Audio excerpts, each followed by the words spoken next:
پیغمبر امت کے لیے محبوب ہے، پیارے ہیں، لاڈلے ہیں۔ وہ کون سا امتی ہے جو اپنے پیغمبر کو تکلیف میں دیکھے اور اس کو ترس نہ آئے، رحم نہ آئے، رونا نہ آئے؟ عمر بن خطاب رو پڑے اپنے پیغمبر کی اس حالت کو دیکھ کر۔ آپ صلی اللہ علیہ وسلم نے فرمایا کہ عمر کیوں رو رہے ہو؟ کس چیز نے آپ کو رونے پر مجبور کر دیا؟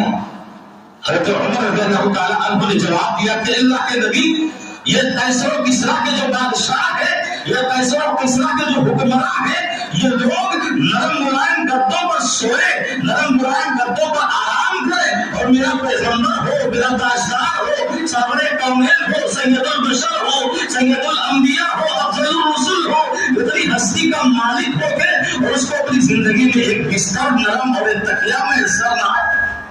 اس چیز کو سوچ کر میں رو پڑا۔